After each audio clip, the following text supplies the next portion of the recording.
السلام عليكم ورحمة الله وبركاته. الحمد لله الصلاة والسلام على أشرف رسول الله وعلى آله وصحبه أجمعين أما بعد. മക്കയിലെ ധീരനായ ചെറുപ്പക്കാരനാണ് ഹംസ.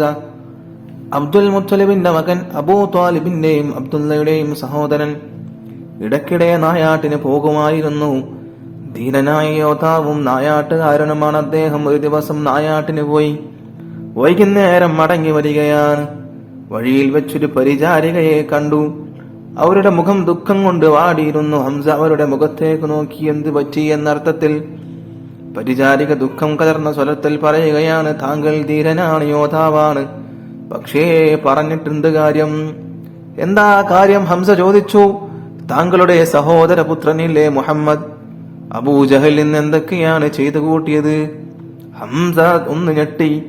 മക്കയിലെ സംഭവങ്ങളൊക്കെ ശ്രദ്ധിക്കാറുണ്ട്, സഹോദരപുത്രന്റെ വാക്കുകൾ കേട്ടിട്ടുണ്ട്, അതൊക്കെ ശരിയല്ലേ എന്ന് തോന്നിയിട്ടുമുണ്ട്, പക്ഷേ അതിൽ ചേർന്നിട്ടില്ല. അബൂജഹൽ എന്ത് ചെയ്തു? ഹംസ റളിയല്ലാഹു അൻഹു ചോദിക്കുകയാണ്. അന്ന് ഹംസ റളിയല്ലാഹു അൻഹു ഇസ്ലാം സ്വീകരിച്ചിട്ടില്ല. വല്ലാതെ ചീത്ത പറഞ്ഞു, ആക്ഷേപിച്ചു. പിന്നെ തലയിൽ മണ്ണുവാരിയിട്ടു. താങ്കളത് കാണണമായിരുന്നു, നീ അത് കണ്ടോ എന്ന് പരിചാരികയോട് ചോദിക്കുകയാണ്. പരിചാരിക പറഞ്ഞു, അതെ ഞാൻ കണ്ടു, എനിക്ക് വലിയ ദുഃഖം തോന്നി, ഞാനൊരു അബലയല്ലേ, കണ്ട് സഹിക്കാനല്ലേ കഴിയൂ. ഹംസയുടെ മുഖത്തേക്ക് കോപം ഇരച്ചു കയറി. ഈ ധിക്കാരം പൊറിപ്പിച്ചുകൂടാ. തന്റെ സഹോദര പുത്രന്റെ തലയിൽ മണ്ണുവാരിയിടാൻ ഇവൻ എന്തധികാരം? കയ്യിൽ അമ്പും വില്ലുമാണ്. നേരെ കഅബയുടെ അടുത്തേക്ക് കുതിച്ചു. പ്രമുഖന്മാര് പലരും ഇരിക്കുന്നു. അബുൽ ഹക്കം ഇടിവെട്ടുമ്പോൾ ഒരു വിളി, നീ എന്റെ സഹോദര പുത്രനെ ആക്രമിച്ചുവല്ലേ? വില്ല് കൊണ്ട് തന്നെ കിട്ടിയൊരടി. അബുൽ ഹക്കം, നീ എന്തിന് എന്റെ സഹോദര പുത്രനെ ആക്രമിച്ചു? ഏകനായ അള്ളാഹുവിലേക്ക് ജനങ്ങളെ ക്ഷണിച്ചതിനാണോ? മുഹമ്മദ് അള്ളാഹുവിന്റെ റസൂലാണെന്ന് പ്രഖ്യാപിച്ചതിനാണോ? എന്ത് തെറ്റിനാണ് നീ മുഹമ്മദിനെ ആക്രമിച്ചത്? അബുൽ ഹക്കം, എന്നാൽ ഇതാ കേട്ടോളൂ, അള്ളാഹു അല്ലാതെ മറ്റൊരു ഇലാഹില്ല എന്നും അവന് യാതൊരു പങ്കുകാരുമില്ലെന്നും മുഹമ്മദ് അവന്റെ റസൂലാണെന്നും ഞാൻ ഇതാ സാക്ഷ്യം വഹിക്കുന്നു. ഖുറൈശി പ്രമുഖന്മാർ ഞെട്ടിപ്പോയി. എന്തൊരു പ്രഖ്യാപനം!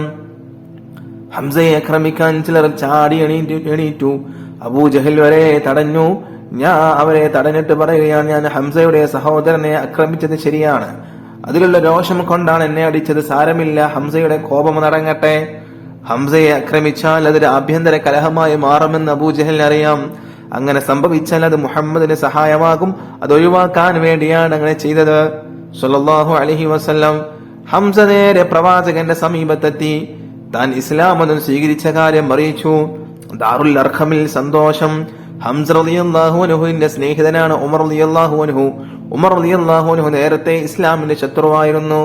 ജാഹിലിയ്യ കാലത്ത് എഴുത്തും വായനയും ശീലിച്ചവർ വളരെ കുറവായിരുന്നു. അക്കാലത്ത് എഴുതാനും വായിക്കാനും പഠിച്ച ആളായിരുന്നു ഉമർ റളിയല്ലാഹു അൻഹു. അതികായനും ധീരനും. ഇസ്ലാമിന്റെ ശത്രുക്കൾ വട്ടം കൂടിയിരുന്ന് ചർച്ച നടത്തി. ഇസ്ലാം മതം തുടച്ചു നീക്കാൻ ഒറ്റ മാർഗമേ ഉള്ളൂ, മുഹമ്മദിനെ വധിക്കുക സ്വല്ലല്ലാഹു അലൈഹി വസല്ലം. അനന്തരഫലങ്ങൾ ഇപ്പോൾ നോക്കണ്ട, കാര്യം നടക്കട്ടെ. ആർക്കാണ് അവനെ വധിക്കാൻ കഴിയുക? ആളുകൾ പരസ്പരം നോക്കി.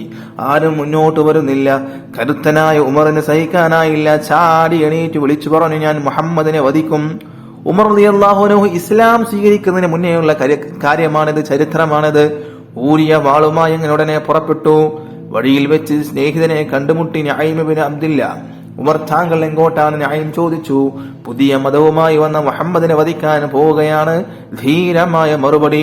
മുഹമ്മദിനെ വധിക്കുന്നതിന് മുമ്പ് ഒരു കാര്യം ചെയ്യണം. നഈം പറഞ്ഞു. അതെന്താ? പറയൂ ഉമർ.